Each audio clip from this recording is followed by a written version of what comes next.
मेरी वेबसाइट बन गई, मैंने अपना नाम क्रिएट कर लिया। Now I am on the way कि मैंने कुछ क्लाइंट हंटिंग की तरफ मूव ऑन करना है। So what I will do कि मैंने सोशल मीडिया के ऊपर जाके अपने पेजेस क्रिएट कर लेने हैं। लाइक फेसबुक के ऊपर अपना पेज क्रिएट कर लूंगा, इंस्टाग्राम के ऊपर बिजनेस अकाउंट क्रिएट कर लूंगा, ट्विटर के ऊपर अपना प्रोफेशनल या बिजनेस अकाउंट क्रिएट कर लूंगा, लिंक्डइन के ऊपर अपना अकाउंट क्रिएट कर लूंगा।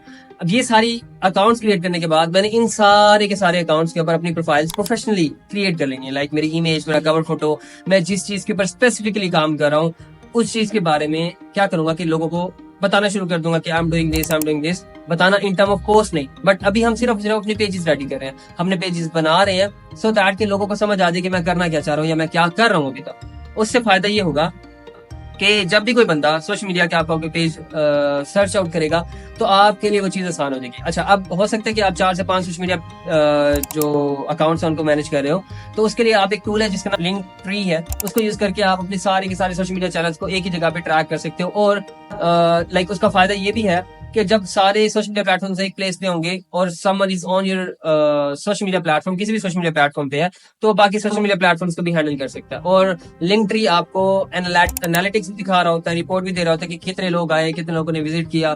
तो ये एक बहुत अच्छा टूल है जो कि कुछ हद तक फ्री भी, अगर आप उसका पेड वर्जन भी लेना चाहें तो वो भी ले सकते हैं। But still link tree is very good tool कि आप वो सारे के सारे लिंक्स को एक जगह पे ऑर्गेनाइज कर लेते हो और लिंक ट्री का लिंक अपने सारे सोशल मीडिया चैनल्स पे यूज कर लो। अब उसका फायदा ये होगा कि जब भी कोई बंदा उसके ऊपर जाएगा, एक तो मुझे भी पता होगा कि कौन सी एरिया से, कौन से प्लेस से कितने लोग आ रहे हैं, और अगर मैं कुछ एड्स रन कराऊंगा, कुछ रन करूंगा तो उससे मुझे फायदा हो जाएगा। अच्छा, एड्स और ये सारी चीजें हम आगे जाके बात करते हैं। अभी तक द थिंग इज हमने क्या करना है, अपनी अपीयरेंस क्रिएट करनी है, जितना हो सकता है हमने अपनी अपीयरेंस क्रिएट करनी है। अगर आपने वर्डप्रेस की वेबसाइट बना लिया है तो उसके ऊपर अपने ब्लॉग्स लिखना शुरू कर दें। अब ब्लॉग्स लिखने के लिए we can use SEMrush, we can use Ahref to hunt to get some good keywords. अब कीवर्ड्स फाइंड आउट करना ये पूरी एक साइंस है, इसके बारे में like we will discuss later इंशाल्लाह। लेकिन द थिंग इज कि अगर आप बिजनेस डेवलपमेंट में जा रहे हो तो आपको कीवर्ड्स फाइंड आउट करना आना चाहिए। आपको पता हो कि कौन से कीवर्ड्स आपके टारगेटेड कीवर्ड्स हैं, कौन से कीवर्ड्स आपकी क्लाइंट के टारगेटेड कीवर्ड्स हैं, जिनको हंट करके आप अपने क्लाइंट्स के लिए या खुद के लिए क्लाइंट्स जो है ना वो हंट कर सकते हो। So first step is completed. हमने वेबसाइट क्रिएट करके, अपनी ऑनलाइन अपीयरेंस क्रिएट करके, मल्टीपल प्लेसेस पे, अपने सारे सोशल मीडिया चैनल्स पे अपनी अपीयरेंस क्रिएट करें। Now moving towards the next step. Okay, अब हम दूसरा काम क्या करेंगे कि हमने वो जो सोशल मीडिया पेजेस क्रिएट किए उनको थोड़ा सा एक्टिव करना है। उसकी एक्टिविटी इंक्रीज करने के लिए, उसकी एंगेजमेंट इंक्रीज करने के लिए हम उसके ऊपर कुछ पोस्टिंग करना शुरू करेंगे। पोस्टिंग के लिए हम एक प्लान बना लेते हैं जिसको हम कहते हैं कि this is so called our content plan. Content plan बनाने के लिए हम चैट जीपीटी को भी यूज कर सकते हैं और इस तरह के मल्टीपल और एआई टूल्स भी हैं जो कि हमें हेल्प कर सकते हैं सारे के सारे प्रोसेस में। ओके, अब दूसरा काम ये होगा कि प्लान करने के बाद मैं क्या करता हूँ, 1 या 2 दिन या 3 दिन लगा के अपना पूरा कंटेंट क्रिएट कर लेता हूँ। और अगर मैंने कुछ वीडियोस बनानी है, मैंने कुछ इमेजेस क्रिएट करनी है, तो मैं कैनवा को यूज़ कर सकता हूँ, फिल्मोरा को यूज़ कर सकता हूँ, कैपकट को यूज़ कर सकता हूँ और अडोब को यूज़ कर सकता हूँ। अडोब थोड़ा सा प्रोफेशनल है, ठीक है, तो आप उनको भी यूज़ कर सकते हो। बट स्टिल इस तरह की बहुत सारी ऐप्स हैं जिनको आप यूज़ करके आप अपना काम बेहतर और अच्छे अंदाज में कर सकते हो और आपकी जो पोस्टिंग है वो प्रॉपरली फ्लो में जा सकती है। अब जब आपकी पोस्टिंग फ्लो में जा रही है, आपकी कुछ कनेक्शंस या कुछ फॉलोअर्स इंक्रीज हो रहे हैं, एंगेजमेंट इंक्रीज हो रही है, now what we can do कि हमने जाके अपने लिए कुछ क्लाइंट हंटिंग करनी है। क्लाइंट हंटिंग के लिए व्हाट वी विल डू कि हमने कुछ कोल्ड आउटरीच करना शुरू करेंगे। अब कोल्ड आउटरीच की पूरी एक साइंस है, पूरा का पूरा एक प्रोसेस है जिसको हम यूज करके अपने लिए कुछ क्लाइंट हंट कर सकते हैं। लेकिन ये याद रखिएगा कि जो पहला स्ट्रक्चर है ना वो हमारा स्पेसिफिकली फ्रीलांस प्लेटफॉर्म से हम कुछ पैसे अर्न कर रहे हैं या वहां से हमारे पास जो क्लाइंट्स आ रहे हैं उनको नहीं छोड़ना। वहां से जो क्लाइंट्स आ रहे हैं दे आर वेरी गुड, आपका जो सेल्स स्ट्रक्चर है ना वो चलता रहेगा वहां से। This is our second step, या इसको कहना कि हमारा एक्सेस स्टेप है, ताकि हम अपनी जो क्लाइंट हंटिंग है, जो हमारी सेल्स का प्रोसेस है, उसको थोड़ा सा और तेज कर दें।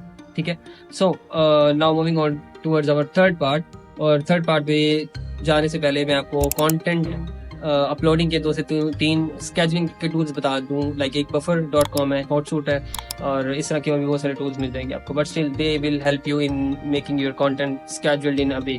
ठीक है, so now moving onwards to our third step कि अब हमने जाके कुछ कोल्ड आउटरीच करना शुरू करनी है और अपने लिए कुछ प्रॉस्पेक्ट्स या कुछ क्लाइंट्स को अपनी स्किल्स के बारे में, अपने काम के बारे में बताना शुरू करना।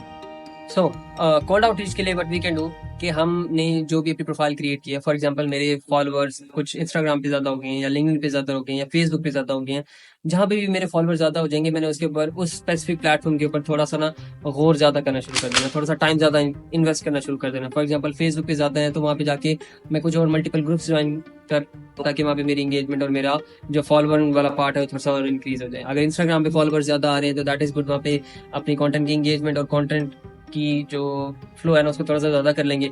और साथ साथ जो मैंने एक पहले से प्लान करके अपना क्लाइंट प्रोफाइल बनाई हुई है। क्लाइंट प्रोफाइल मतलब जिसको हम कह रहे हैं इनिशियल क्लाइंट प्रोफाइल, जिसका बेसिक मकसद ये होगा कि हमने जिन लोगों को टारगेट करना है, जिन लोगों के साथ काम करना है, वो कौन लोग हो सकते हैं। वो रियल एस्टेट का कोई सीईओ हो सकता है, वो आईटी कंपनी का कोई सीईओ हो सकता है, वो कोई भी ऐसा बंदा जो मेरा क्लाइंट लगता है, उसकी मैं पहले ही एक प्रोफाइल बना के रख लूंगा।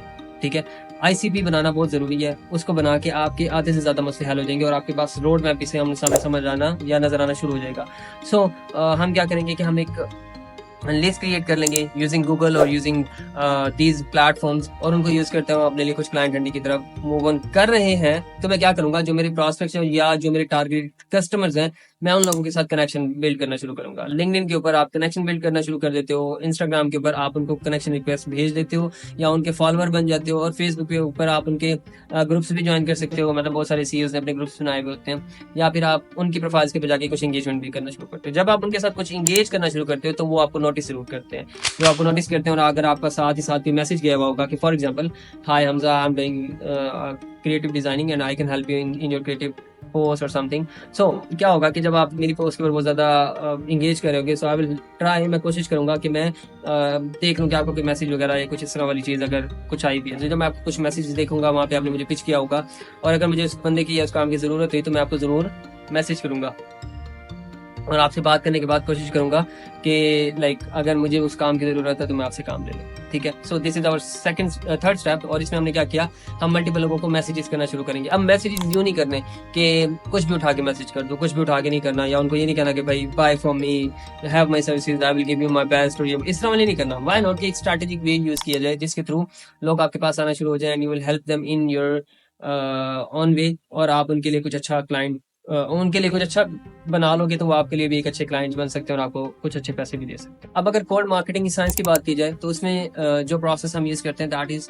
कि हम पहला मैसेज करते हैं, और पहले मैसेज के अंदर हम कुछ सेल नहीं कर रहे हैं। हम पहले मैसेज के अंदर कोशिश करते हैं कि अपने आप को इंट्रोड्यूस करवा दें और कोशिश करें कि कुछ बॉन्ड क्रिएट हो जाए। अगर बॉन्ड क्रिएट हो गया वेल एंड गुड, अगर वो रिप्लाई नहीं करता तो भी ठीक है, और अगर उसने हमें मना कर दिया तो we will not text him again. अच्छा, अब उसके बाद हमने क्या करना है कि हमने यार ये याद रखना कि हमने जाके ना उसको ये नहीं कहना कि please buy from us, I am very needy, और ये वो कर्तन ये काम नहीं करना। We will always sell with confidence. ठीक है, हमने जाके ये कहना कि भाई I am good in my skills, I will help you in your business so that your business can grow, और उससे आपके बिजनेस को फायदा होगा और मुझे फायदा होगा। तो क्लाइंट उसके बारे में सोचता जरूर है एक बार। So what we will do कि हम ना एक मैसेजेस का फ्लो क्रिएट कर लेते हैं, मतलब 5 से 6 मैसेजेस बना लेते हैं कि एक मैसेज आज करना है, एक 3 दिन बाद करना है, एक 3 दिन बाद करना है, और एक 3 दिन बाद।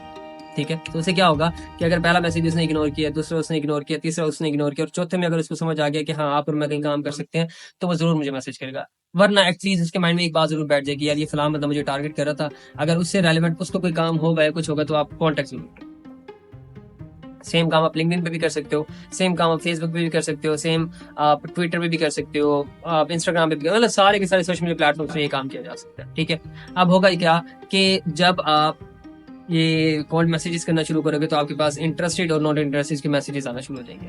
अब उनमें से ये देखना है कि कौन से इंटरेस्टेड हैं, देन उनके साथ एक मीटिंग बुक करके उनको कन्वर्ट किया जा सकता है इन टर्म ऑफ क्लाइंट्स या इन टर्म ऑफ बिजनेस। ठीक है, सो उसमें ये है कि हर बंदा भी आपके साथ काम नहीं करेगा तो डिसअपॉइंट नहीं होना, और जो बंदा आपके साथ काम कर रहा होगा आपने उसको बेस्ट देना है सो दैट कि वो आपको और लोगों के साथ भी कुछ रेफर करें। अब जो रेफरल्स है ना, ये बहुत एक अहम किरदार अदा करते हैं जब आप अपनी बिजनेस डेवलपमेंट में जा रहे हो। और अगर हम इसकी ना एक छोटी सी मैथ्स देखते हैं कि अगर फॉर एग्जांपल मैंने 300 लोगों को लिंक्डइन के ऊपर, 300 लोगों को इंस्टाग्राम के ऊपर, 300 लोगों को ट्विटर के ऊपर, अगर मैं हर प्लेटफॉर्म के ऊपर डिफरेंट प्लेसेस पे सेम नीच के लोगों को अगर टारगेट कर रहा हूँ, तो इसका मतलब ये है कि at the end of the month मैंने तकरीबन 900 लोगों को टारगेट कर ली। उन 900 में से सिर्फ 10% लोग, अगर 90 लोग आ जाते हैं और वो कहते हैं कि वी आर इंटरेस्टेड, और इंटरेस्टेड में से कुछ लोग कहते हैं हमने कुछ लोग बाद में बाय करना है, कुछ नहीं आएंगे मीटिंग में, कुछ क्या, और उसका भी लाइक 90 का भी अगर 10%, सिर्फ 9 लोग अगर आपकी सर्विस बाय कर लेते हैं तो that mean you are on win win situation. 9 ऐसे लोग हैं जिनको आपने डायरेक्टली अपनी सर्विसेज पिच की है, तो इसका मतलब ये है कि जब आप उनको प्राइस कोट करोगे तो वो भी अच्छी होंगी। अच्छी इन सेंस के फॉर एग्जाम्पल आप $10 पर आवर चार्ज करें अपवर्क के ऊपर, आप फाइवर के ऊपर आपकी जो गिग्स हैं वो $200 की हैं, $250 की हैं, तो आप उसको थोड़ा सा इंक्रीज करके यहाँ पे सर, क्योंकि जिस बंदे को आपने आउटरीच किया हो उसको पता है कि आप पाकिस्तान से हो या आप इंडिया से हो या आप कहीं से भी हो, लेकिन उसको ये जरूर पता होगा कि यार ओके मुझे सर्विसेज चाहिए, मुझे काम चाहिए। ठीक है, तो वो जो पे करेगा ना वो अपनी कंट्री के हिसाब से पे करेगा। और अगर यूएसए में आपकी सर्विस की चार्ज अगर $15 पर आवर है या $20 पर आवर है तो आपको इस हिसाब से पे करेगा। सो अब इसमें हमने क्या करना है, 2 से 3 चीजें बड़ी अहम है। एक ये कि भाई मैंने अपने आप को कॉन्फिडेंस के साथ सेल करना है। दूसरी चीज ये मेरा पोर्टफोलियो स्ट्रांग होना चाहिए। तीसरी चीज ये कि भाई डेडिकेशन और consistency, that is very necessary. जब आप ये चीजें कर लोगे तो आपके पास अपवर्क फाइवर से भी क्लाइंट्स आ रहे होंगे, आपके पास यहाँ से भी क्लाइंट्स आ रहे होंगे, तो क्या होगा कि नंबर ऑफ क्लाइंट्स बढ़ रहे होंगे, तो आहिस्ता आहिस्ता आप टीम हायर करना शुरू करोगे, आप लोगों को हायर करना शुरू करोगे, जिससे क्या होगा कि आप छोटी एजेंसी हो तो बड़ी एजेंसी की तरफ, और अगर आप फ्रीलांसर हो तो आप एक छोटी सी एजेंसी की तरफ मूव ऑन हो सकते। ठीक है, and I hope this will help you in your process. और अगर आपको वीडियोस पसंद आई, या अगर आपको ये प्रोसेस समझ आया है या पसंद आया है, तो डू कमेंट यस और something, so that I should know कि हाँ आपने ये प्रोसेस या पूरी वीडियो देख ली है। एंड अगर आपको इससे रेलेवेंट कोई भी क्वेश्चन है तो आप वो क्वेश्चन भी कमेंट्स के अंदर पूछ सकते हैं। Thank you.